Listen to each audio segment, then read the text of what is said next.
Good morning, everyone.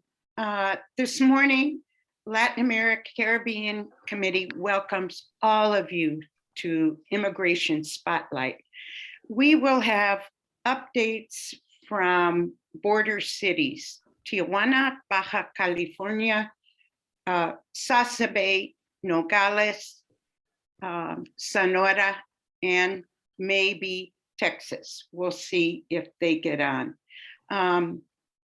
But first, we'll have a quieting prayer from Rox. Give us hearts. God of love and compassion, may we always recognize your spirit in the refugee families seeking safety from violence, in the migrant worker bringing food to our tables, in the asylum seekers seeking justice for their families, in the unaccompanied child traveling in the dangerous world. Give us hearts that break open whenever our brothers and sisters turn to us. Give us hearts that no longer turn deaf to their voices in times of need. Give us eyes to recognize a moment for grace instead of a threat. Give us voices that fail to remain silent, but which decide instead to advocate prophetically. Give us hands that reach out in welcome, but also in work for a world of justice until all homelands are safe and secure. Bless us, O Lord. Amen. Amen. Amen. Thanks, Rox. This morning, we'll hear from Paulina Canas from Espacio Migrante and Jessie Valin. Paulina will introduce Jessie. She is a Haitian organizer, a migrant organizer, and also Ana Ducote, who is who works with the Sasabe migrant camp. Paulina.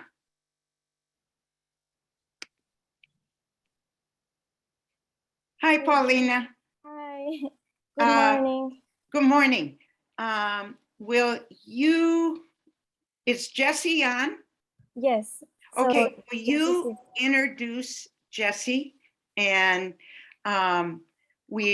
you have about 20 minutes, okay? Okay, thank you so much. Good morning, everybody. It's my pleasure to be here again. And it's my pleasure to introduce Jessie Valsin. She's a Haitian woman who arrived to Tijuana in 2017. She's 25 years old, and she's also a psychology student in Tijuana. She's also a twin. So we have the pleasure of working with Jessie and her twin sister, Jessica, and they are community organizers in Espacio Migrante. And this has been very important to reach out, especially to the Haitian community in Tijuana. So I'll let Jessie introduce herself and talk more about her work. Jessie, entonces, si quieres hablar un poquito de ti y del trabajo que haces como organizadora, y tienes como 20 minutos, pero puedes ir diciendo como un par de frases y yo puedo traducir. So she will say a couple of sentences and then I will translate to English. Entonces, adelante, Jessie.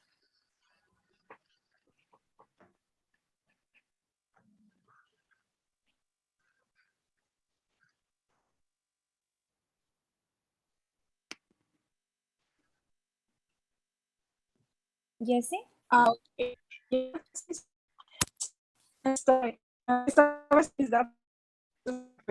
Se escucha un poquito cortado. Buenos días. Ok, voy a hacer esto.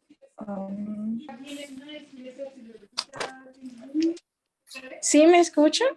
Sí, ahí sí te escucho. ¿Sí me escuchan? Sí.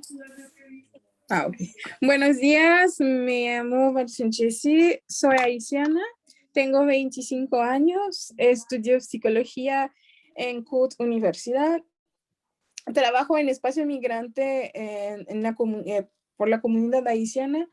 El trabajo que estamos haciendo es canalizar los haitianos pues, a centros médicos, acerca a cómo hacer sus trámites y también cuestiones culturales, ¿no? El momento que nos marca y nosotros también acercamos a la comunidad y preguntamos de sus necesidades. Entonces, es el trabajo que estamos haciendo.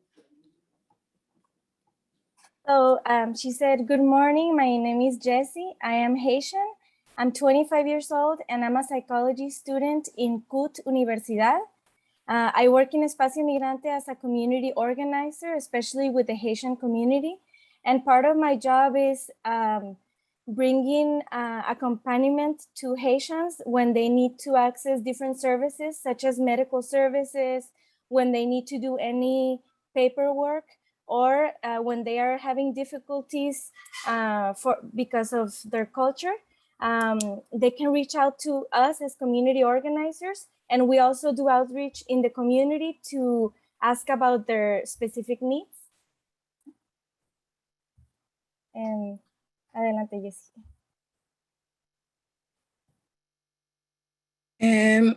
Bueno, también lo que hacemos, el trabajo que hacemos también en el espacio es invitar a los de la comunidad que participen con nosotros en talleres que tenemos, que sean talleres de informativas, que sea taller, pues, por ejemplo, pues, de mi país a tu mesa, que ellos también pueden cocinar y también saber un poco del arte, ¿no? Un poco más de México. Y pues es el trabajo más o menos que estamos llevando ahí con la comunidad. So we also organize different types of workshops for the Haitian community. Some are to provide them information about asylum, but we also have other type of workshops, such as one of our programs that is called From My Country to Your Table, which is a cooking workshop. And it's a chance for them to learn about Mexico and to share a bit about their culture. So these are some examples of the work that we do. Y Jessie, no sé si quieres platicar de la situación de los haitianos en este momento, lo que has visto, lo que han visto últimamente. So I asked Jessie if she can share a little bit about what is the situation right now with the Haitian community and some of the issues that she has found recently. Como cuáles son las preocupaciones que te han platicado últimamente y cuál es su situación actualmente. Bueno, acerca de la comunidad haitiana, tenemos muchos haitianos que ya están en Tapachula y que desafortunadamente no pueden encontrar trámites desde Comar, entonces eso se está poniendo muy lento y bueno, allá ellos no tienen dónde trabajar, no, pues es inaccesible, inaceptable lo que están viviendo y no les dejan cruzar como venir aquí en Tijuana. Y también tenemos otro grupo haitiano que está en la Ciudad de México, en DF. Bueno, ahí también ellos no les dejan cruzar hasta aquí en Tijuana por razones que pues no tienen una estancia legal, aunque tienen la credencia visitante, entonces no les permiten llegar hasta aquí, ¿no? En Tijuana. Bueno, lo que está viviendo la comunidad haitiana ahora es más discriminación, ¿no? Y racismo acerca desde las autoridades y también con la gente, ¿no? Que los rodean. Por ejemplo, para ingresar en un trabajo, pues por mínimo los que están en Tapachula, que quieren ingresar en una fábrica para trabajar, les dicen que no les van a permitir tener ese trabajo por falta de una credencial permanente, ¿no? Entonces eso, pues, tienen que tener dinero para poder venir hasta aquí. Y también ellos mandan dinero hacia su familia en Haití o también a los que están en otros países, ¿no? Entonces, bueno, eso cuestiones de trabajo no lo tienen y cuestiones de salud, pues es inexistente porque no hay médico, no hay, pues nadie que pueda acercar con ellos y pues proporcionarlos derecho, bueno, a a la salud, no hay ninguno de esos allá. Y bueno, acerca de las noticias que tuvimos hace 3 meses de los haitianos que estaban bajo en el puente de Texas, pues muchos fueron deportados hacia Haití. Pues los que fueron más deportados fueron los hombres, y las mujeres con niños o embarazadas o jóvenes, pues pues estaban detenidas allá en Estados Unidos. Pues todavía no sabemos si ellos van a tener trámite o van a poder permitir asilo allá. Entonces, pues cuántas cuestiones que no, pues es que se están viviendo allá y les afecta a todos. So Jessie was sharing that she's in a lot of conversations with many Haitians that are in the city of Tapachula, which is in the border Mexico and Guatemala, and they are trying to get to Tijuana or to any point in the Mexico-US border so they can seek asylum in the US, but it's impossible for them to leave Mexico's southern border because the Mexican authorities are not letting Haitians arrive to the US. And if they want to start paperwork to seek refugee in Mexico, it's also very hard. Comar is the agency for refugees in Mexico, and it's like overwhelmed with so many applications, so they're really slow and they're not giving papers. And while people are waiting in this city of Tapachula, they can't get a job, and the situation is really unacceptable because they're not allowed to continue their journey to Tijuana, but there's no living conditions for them in Tapachula. She's also in communication with many Haitians that are stuck in Mexico City, and it's a similar situation. They can't continue their journey to Tijuana because they don't have a document in Mexico, even though they do have a document, which is a humanitarian visa, but it's not recognized for them to travel to Tijuana or to find a stable job. Haitians also experience a lot of discrimination and racism from authorities, but also from people in general.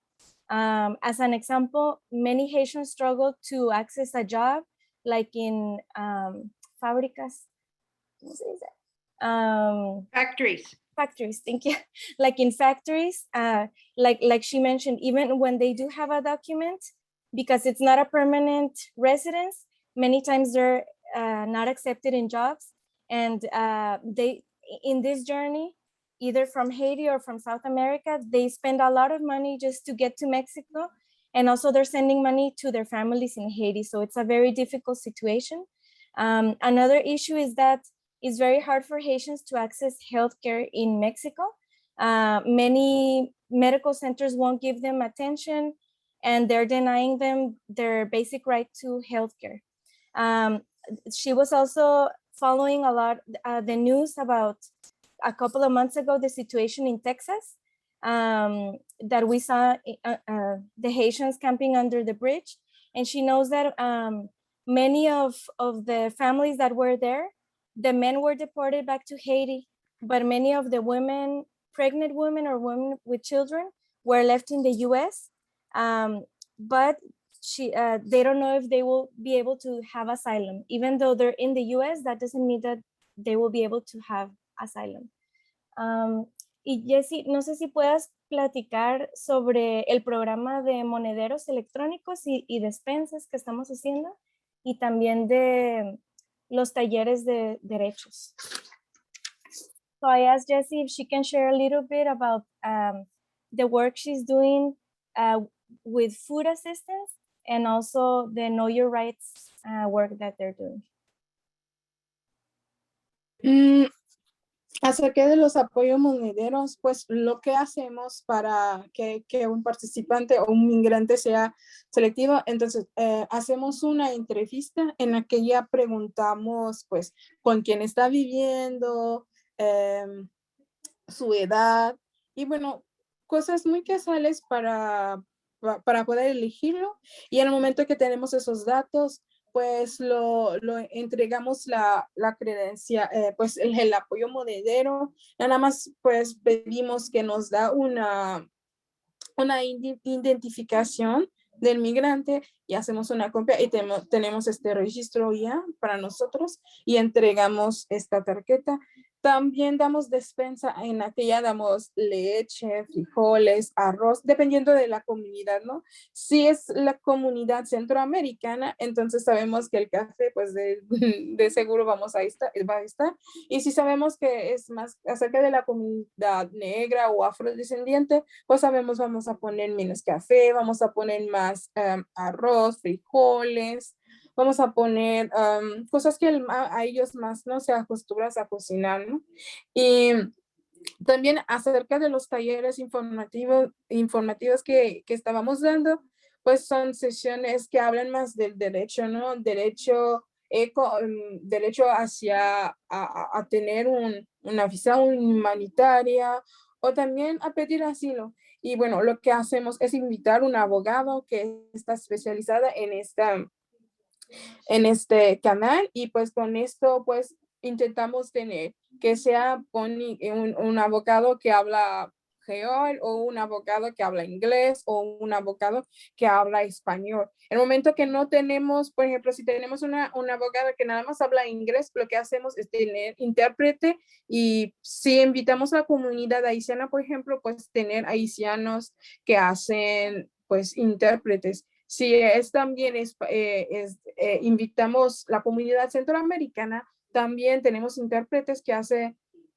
la traducción de inglés hacia español y así, ¿no? Estamos haciendo para tener, pues, que los migrantes, pues, de la comunidad tienen la información y después de esto, después de los talleres, pues, hacemos llamadas a ver si ellos ya entendieron lo que se propuso en el taller en este taller, ¿no? Y pues de ahí ellos nos van diciendo lo que entendieron y lo que no entendieron. Entonces lo que hacemos nosotros es hacer el seguimiento.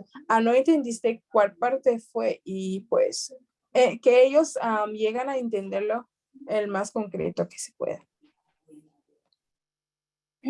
So Jessie was sharing about a program that we have to give cards that have, it's like cash assistance cards that people can use in the supermarket to buy food. And what they do is that people apply for this program and the organizers like Jessie interview them and ask them basic information like their age, just basic information that we have a registry. And we ask for their ID and then they get the card that they can use to buy food, medicine, or any essential items they need.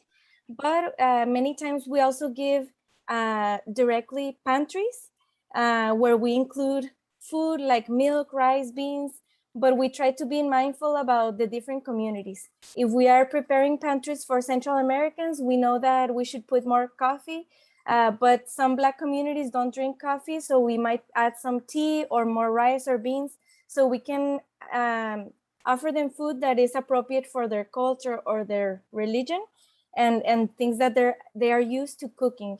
And she also mentioned about the Know Your Rights sessions. So in these sessions, we invite attorneys from the US that are specialized in asylum so that they can let immigrants know, asylum seekers know about the different options to seek asylum or any other type of immigration relief or visa. And we always try to find attorneys that speak Haitian Creole or Spanish, but if it's not possible, we always have interpreters. So sometimes we hire people from the community, from the Haitian community, to be interpreters. Or if the audience is Central Americans, we'll have translators that can translate from English to Spanish. But the purpose is that everybody has information in their own language. And after these workshops, Jessie calls everybody to ask them what they thought about the workshop, if they understood the information, what wasn't clear. So it's very important, the follow-ups, to make sure that people have the correct information. And I don't know if we have a little bit more time. Why not, Paulina and Jessie, if anyone has a question to ask either of you or of Jessie, because we have, and then we'll go to Ana and Dora and have more time for questions, okay? But we have a couple minutes if anybody has a question for Jesse or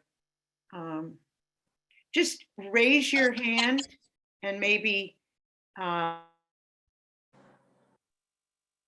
Sally, you can help me if. Okay, I see, I think it's Dora, if I'm not mistaken, and then Connie. Have their hands Okay. up. Dora, you go first. Hi, good morning, everyone. Paulina, I just want to know how we can help. We're in Arizona, and we really get a lot of requests of media. If we know, people that is working with this, with Haitians, with people from Haiti, and we have a very little contact with them as an organization, but we would love to help. So please get our website and write to us. And I love what you're doing. Thank you so much for all you guys are doing. I think it's amazing. I would love to go to Tijuana and visit you guys. Oh, Me and you my would dad be will go to- most welcome, Yes, Dora. please come to Tijuana, everybody. Paulina, Thank you, before thank you so much. you answer, Paulina, Dora, could you tell the group who you are? Identify yourself for us, please. Oh, okay. Please.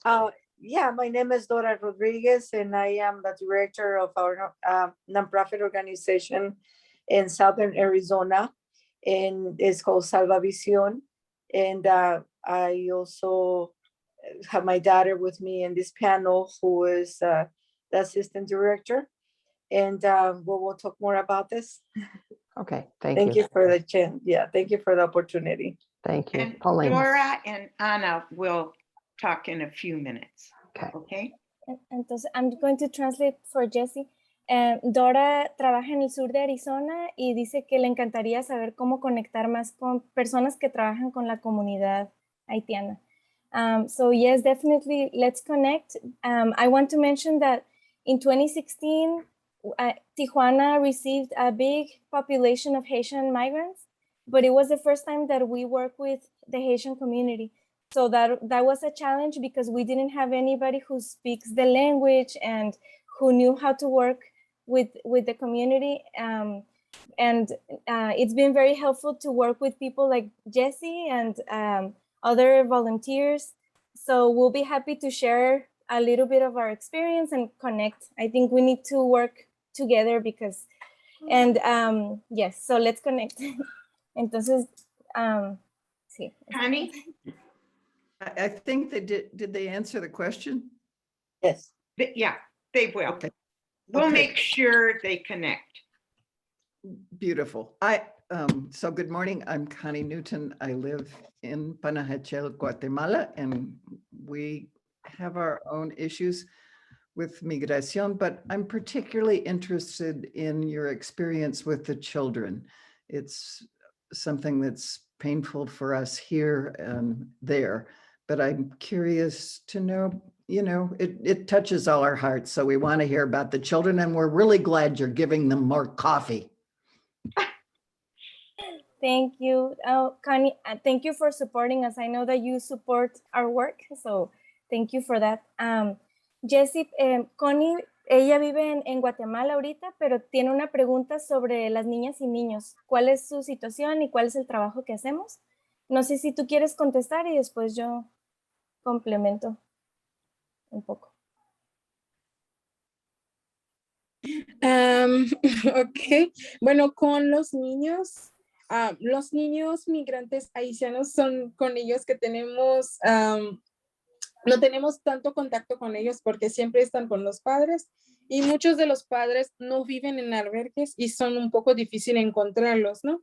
Pero los que sí tenemos más acceso con ellos son los niños del Centroamérica, porque, bueno, son más aceptables, ¿no? Que llegamos a tener en el albergue. Incluso también lo tenemos en espacio.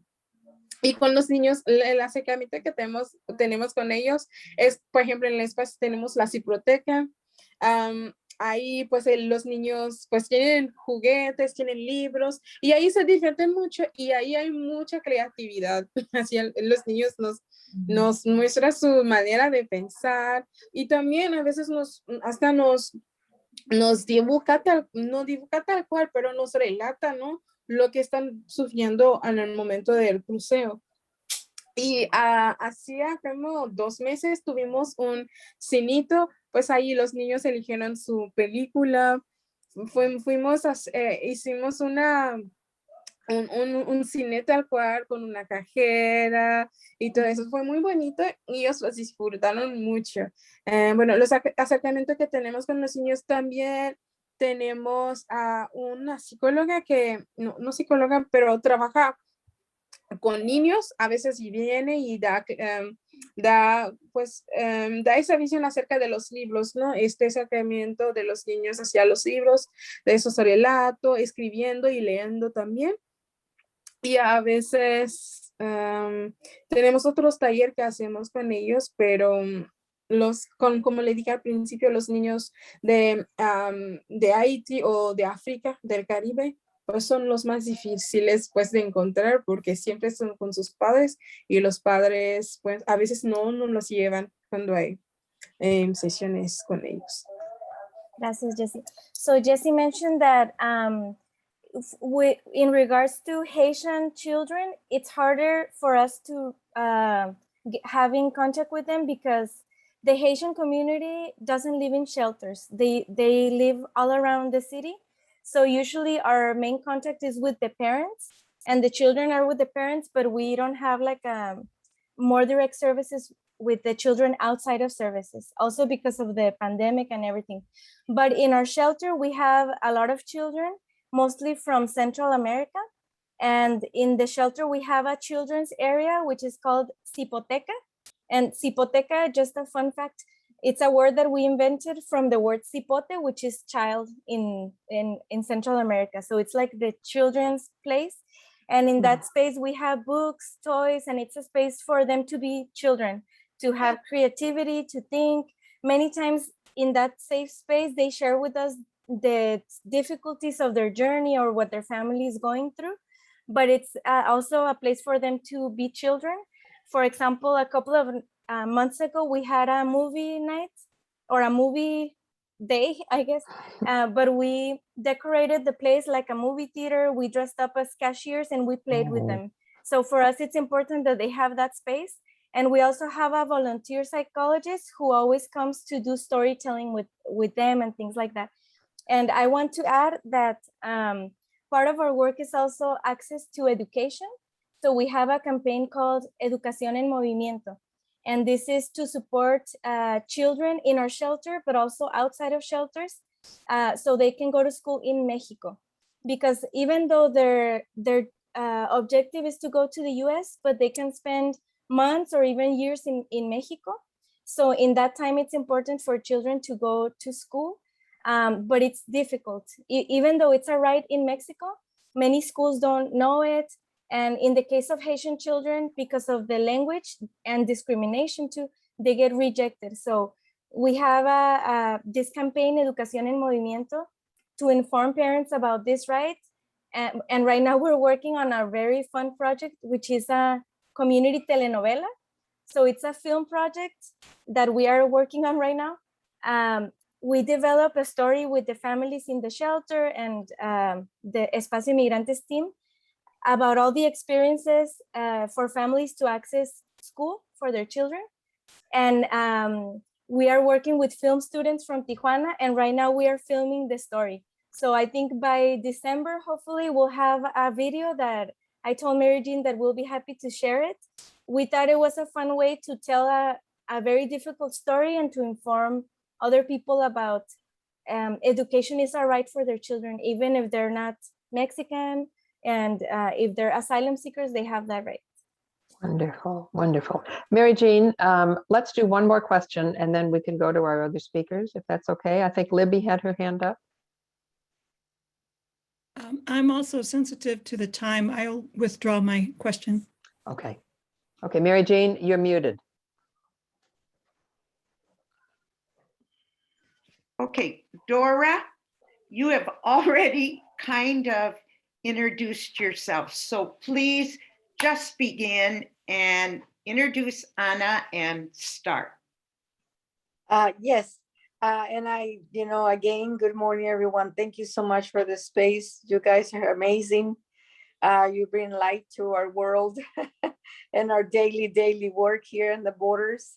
We're in the ground every day having contact with our brothers and sisters.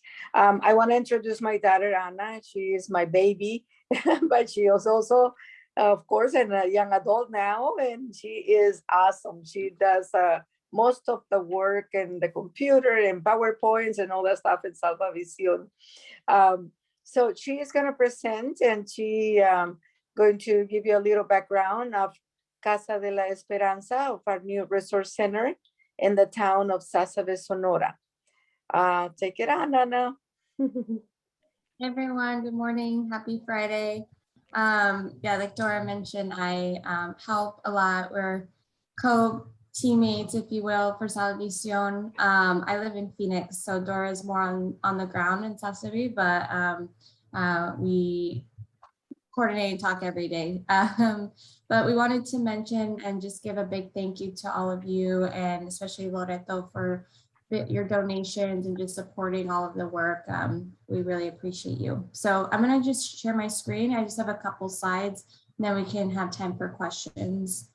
And if there's any more questions too for Paulina and Jesse, we can also do that. So like Dora mentioned, we're just gonna go through a little bit of the history of Casa de la Esperanza, of why we created this resource center and the need for it. If you have any questions, just let us know. So this is the picture of, can you see my screen? Yes. Okay. This is actually Casa de la Esperanza. This is what it looks like. But by now there's trees. We have made a big shaded area. So it does look a little different, but this is what it looks like. So we, as you all know, the pandemic, this is here, and even the pandemic that is still happening, we were troubled because during the pandemic, because of Title 42, which you all have heard recently, especially because of what is happening to Haitians at the Texas border.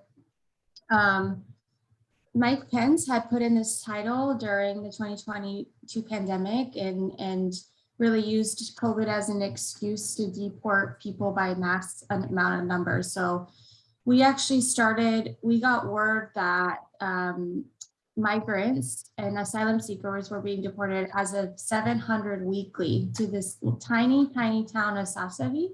It's west of Nogales, just south of Ajo, Arizona.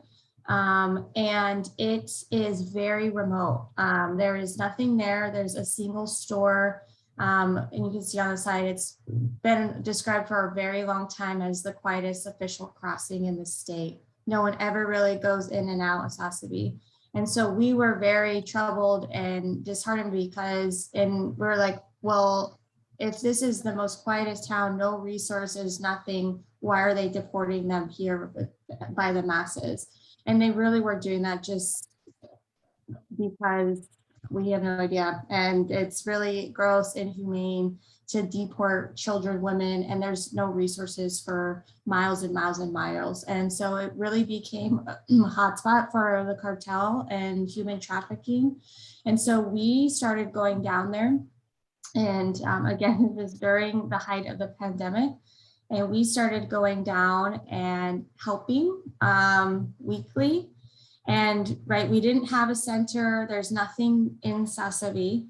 And so we said, okay, what can we do? And so we started getting donations, asking donors to help out. And we were making about 700 bags of food, and we would make 700 bags of food weekly and bring those down. And so these are just some pictures. We got chicken sandwiches, fruit cups, bars. We started to also bring down clothing. It was very cold at the time that we started to go down to Sasabe, so bringing winter clothes. And again, these people they just got deported. They have nowhere to go. They don't even know where they are. They haven't had real meal. And so we just wanted to bring some sort of aid, immediate aid. And so this continued for quite some time, for several months. And we then, started going down more and more and more. And so you can see this picture here. This is Dora and Gail. Gail is part of Samaritans, and she is our co-lead. She's great. She's always at the center every day. But this is what the resource center looked like. It was an old cafeteria. It was like an old bakery, I think, or piñata store. Yeah. And Gail and Dora went down there one day and saw it and said, well, what if we can turn this into a center? It has never been done there. And so this is actually right by the port of entry. So you have the port of entry, and maybe about less than a quarter mile is this building, the center. And so we came together and made it more of our mission to say, people really need a presence here. There's a lot of traffic of individuals going through their journey that go through Sasabe, and the deportations are not stopping. And so we took it ourselves to create the resource center. We actually been working and immediately started working with the town of Sasabe. So while it's very small, there are locals in the community. We wanted to make sure that they were comfortable with the center being there as well. And they were more than welcoming. They are overjoyed, and they also saw the need for this. And so this is a picture of locals in Salvacion. And they actually, which we can get into in a little bit, is they actually are the volunteers that are there during the week and the weekend. So we do have consistent individuals that are local that help us open the center and close the center. So even before the resource center opened, we were able to have this is just a nice fact, our first successful asylum case was a mom and her 13-year-old daughter that came from El Salvador. And this is before we had a center, so just doing stuff out of the cars and just really helping people in the moment before the center became open. And so we opened the center in May of this year. And so it took a while, but we had to clean everything out, make it more of a space for the community, work with locals, get the donations to get the rent and the electricity and the water going. And so it took quite a bit of time, but we try to do it in a fast time turnaround because we knew people needed this. And so we were able to open this year in May and have been open ever since till today. We're super happy to be able to provide this space for anybody who's coming through, migrants or asylum seekers. Also, we open it. We want to make sure that we're also open to the Sasabe community because it's such a remote town. But as you can see, here's just some pictures of some individuals that have come through. So we aren't a shelter. We don't provide overnight stay. We just don't have the capacity or bandwidth for that. But we do provide hot meals. So anybody who comes, they'll get a hot meal. We have a kitchen there, and our staff, they make really delicious food.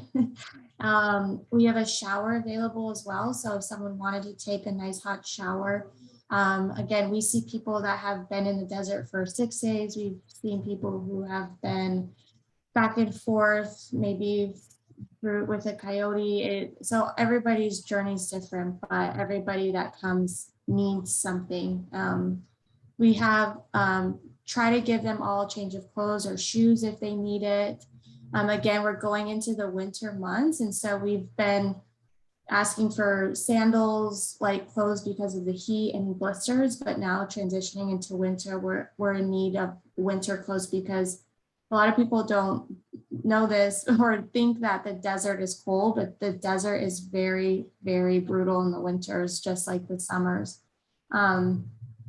And we provide hygiene items, especially for women, any women hygiene products, medical attention as well. We help with, we see a lot of really bad blisters, so try to attend to those so nothing gets infected. And We provide phones so that they can at least connect with someone that they know to say where they are or how they're doing. And the big piece is we try, and we hold workshops as well monthly at the center to educate and bring awareness on current policies. So a lot of times we'll receive individuals and they may think that the Biden administration has something completely different in place. And so it's really important for us to be very realistic with them and help them with next steps. So that's what this center provides. And I'm going to pass it to Dora to go through a little more of the programs that we have at the center. Okay, so you're gonna move, yeah. So we are, within what, 5 months, we have grown so much, and it's beautiful. Our numbers have increased of people, needing our services, because we serve three groups. We serve our returnees from Title 42, which is the immediate expulsion of our brothers and sisters to this remote town. So we serve them, and then we also serve people who is already into the town, who are in the drop houses, they call, for the smugglers who hold them up until they're ready to cross. So they do come to our center and get some services.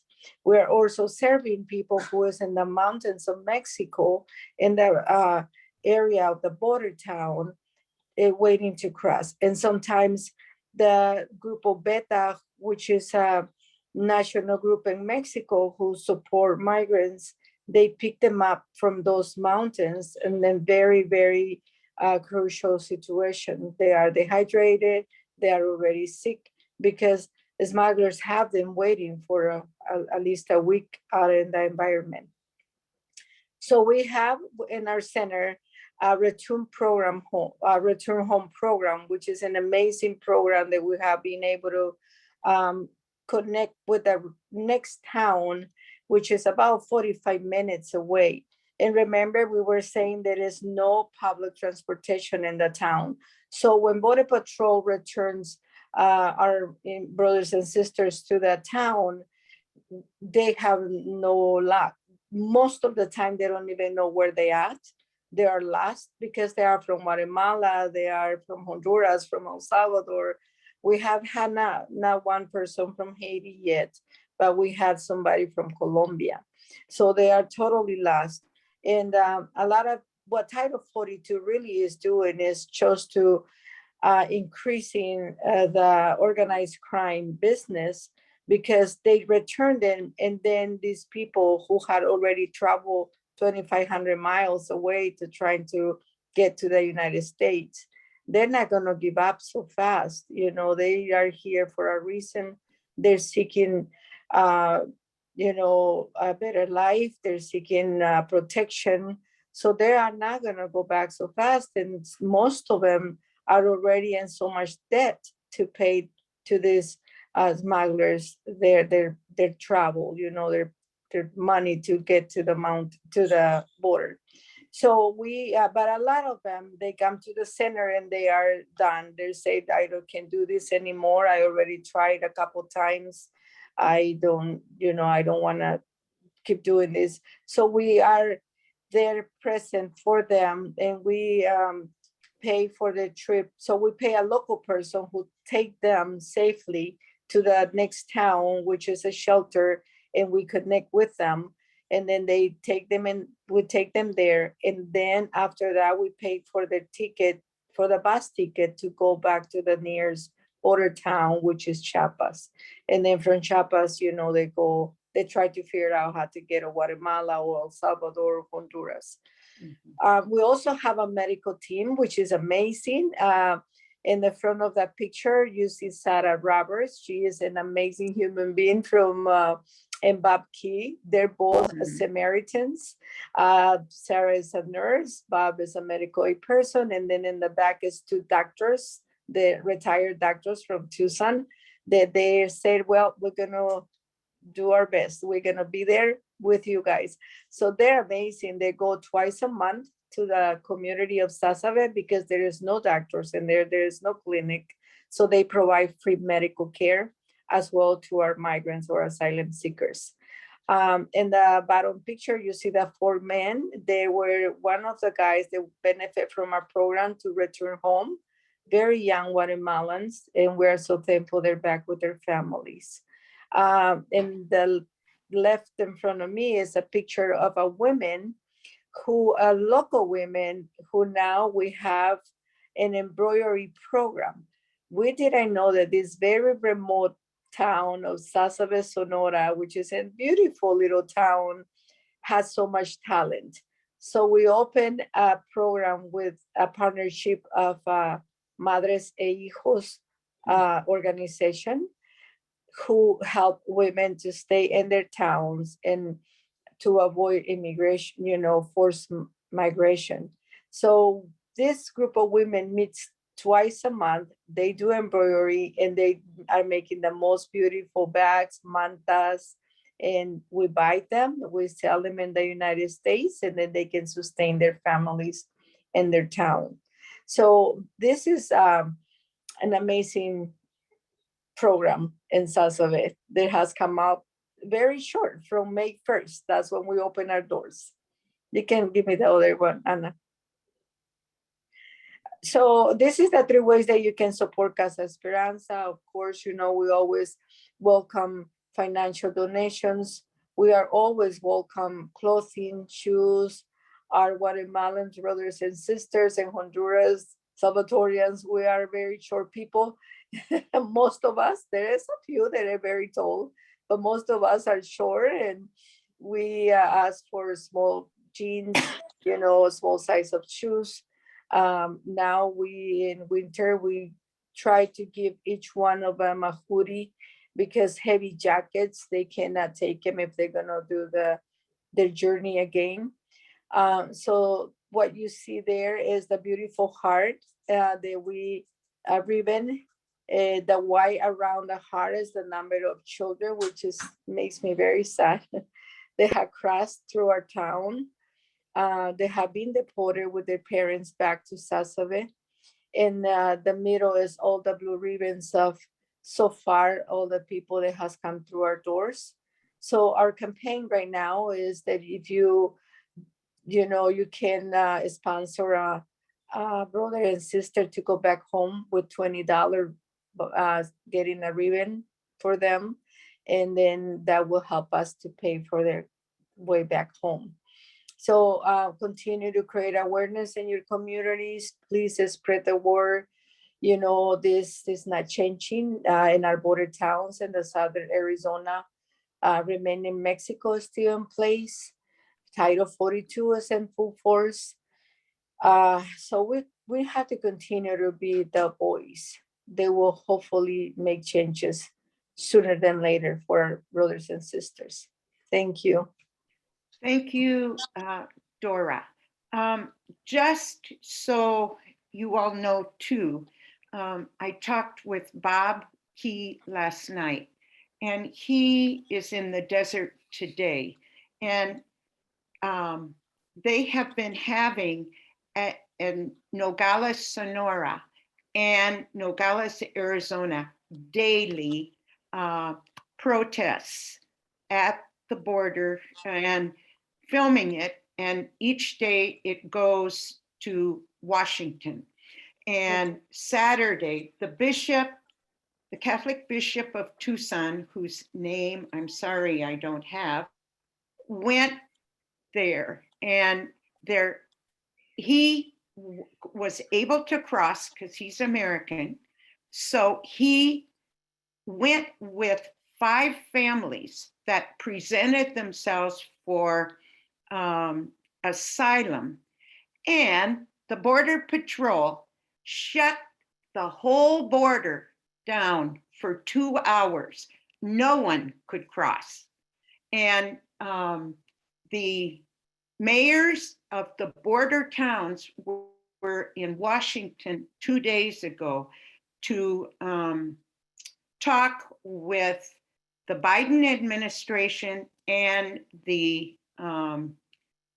senators or whoever they could talk to.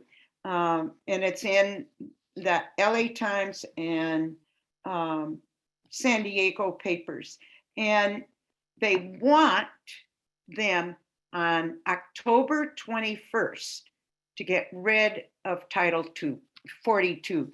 And another thing, every asylum seeker in Tijuana that goes to the border has either had a COVID negative test with the paper that says that, or the vaccine. Because the president of Mexico had teams that went to the towns because they want the border open. You know, the little towns that depend on all that. And it's, so it's the same. Does anyone have, oh, Marcela, do you have a report from Texas?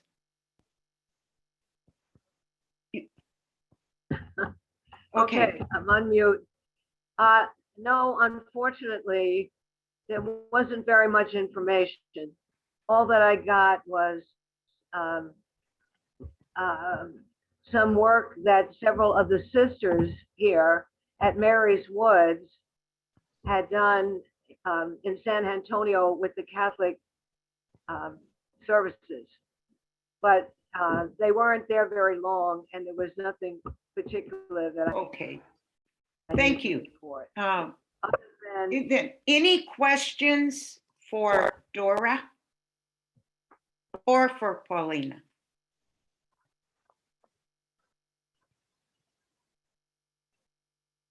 Can I say something? Well, first, congratulations to Dora and Anna. I'm very surprised, not surprised, but I'm very touched to see all your hard work. And I was just thinking that it's very related because a lot of people have been waiting for such a long time in Tijuana that these policies are pushing them to take other routes and to go through the desert and to risk their lives in where the heat is very difficult. So I think all of this is connected and it's done intentionally. This is what the policies are designed for.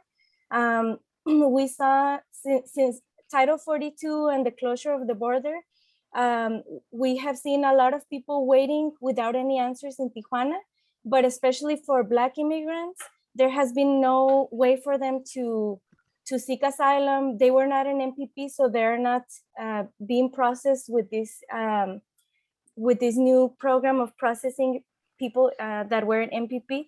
So this pushes them into despair to take other routes that are more dangerous. But it fills my heart to know that there's good people doing this amazing work. So congratulations. And also nothing related, but my grandparents are from El Sasabe. So I was just very touched to hear about that because it's a remote, tiny town that I'm surprised that like people are arriving to Sasabe because it's really a tiny, tiny town. So congratulations and thank you for all the work you do. Thanks, Paulina. What a small world. Who wouldn't know that her grandparents are from Sasabe? So Paulina, you have more excuse to come and visit us. You know, I would like to follow up with what Paulina said and just say to all of our speakers this morning, how touched I am by all that you have accomplished, all of the hard work that you have put into it. And, you know, the lesson for us is one that we learn over and over again. What individuals working with a couple of other individuals can accomplish with hard work and passion and commitment and a real hunger and thirst for justice for those around us who are suffering. I really want to thank you so much, not only for your work, but for coming this morning and sharing it with us. It's just, what an inspiration. Thank you. All right, just our time is up. If I can just come in. Yeah, I wanted to have. Okay, thank you, Mary Jane. And just to echo what Sally and Dora and Paulina, the congratulations for this work, because I think that you know, one of the reasons why we have this immigration spotlight, and I'm Rosa, I'm with the LACC as well, is to bring this new information to the fore. And you know, many don't know about what's happening in Sasabe. And so we hope to be able to bring this information beyond just those working in the border, and disseminating through the community. And I think that also the networking that just happened, you know, with Paulina saying, I want to go over there, and Doris saying, I want to go over there. I think that's really important as well. Just strengthening those relationships. And Paulina, you know, I hope to go and visit you all in Tijuana. I have some family members in Tijuana, so when COVID comes down, I have to go and visit you all and bring support. And in closing, I just want to highlight the next Immigration Spotlight in 2 weeks. I'll put in your calendar, October 22nd. We're going to feature Dulce Garcia, who is a dreamer. She worked very hard when she was younger on advocating for dreamers. She put herself through school, even though initially she wasn't able to. She went to law school, she became a lawyer, and now she heads the Border Angels, an organization there in San Diego. So please join us. You know, Dora, Ana, Paulina, Jesse, you all are welcome as well. She's going to be our featured speaker in 2 weeks, and talking again about you know, what's going on right now with the Biden administration and DACA. So thank you, Mary Jean. Okay, and maybe we will all rejoice if they open the border on the 21st. It's been every month, July, people tried, in August. You know, it's always on October 21st. So, I mean, it's always on the 21st. So, sí se puede. Okay, thank you all for joining us, especially Thank our you. speakers. Bye, Dora. Bye, Anna. Thank you. Thank you. Paulina, Jesse. Bye, everybody. Take care. Bye. Uh-huh. Thank Bye-bye. you. Thank you so Bye-bye. much. Mil gracias.